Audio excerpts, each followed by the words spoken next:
นักการเมืองของเขมรคือมาเว้าจังสี่พ่อแม่พี่น้องนักการเมืองของเขมรเป็นหยังมาเว้ามาว่าจังสี่พ่อแม่พี่น้องเอ๋ยค่ะเนี่ยบ่แม่นเพิ่นได้เห็นอันตะของบ่ตะของ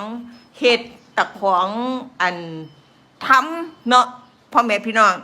ตะของเฮ็ดตะของทำเห็นตะของเฮ็ดจังซี่ก็เลยคิดว่าผู้อื่นน่ะสิเป็นคือตะของพ่อแม่พี่น้องเอ้ยเ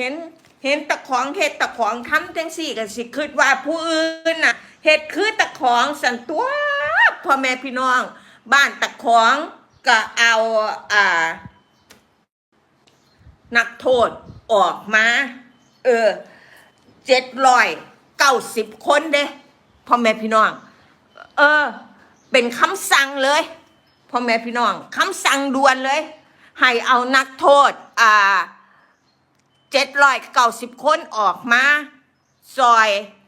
บอกว่าให้มาซอยทางด้านธุรการพ่อแม่พี่น้องเอ๋ยให้มาซอยทางด้านธุรการพ่อแม่พี่น้องค่ะก็ให้อันไปเลี้ยงเป็ดเลี้ยงไก่เนาะพ่อแม่พี่น้องให้ไปเลี้ยงเป็ดเลี้ยงไก่ให้ไปซอย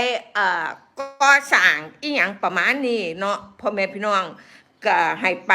อยู่ที่อันตรงข้ามกับสุรินทร์เฮาแล้วก็ให้ไปอยู่ตรงข้ามกับอันจังหวัดตราดเฮา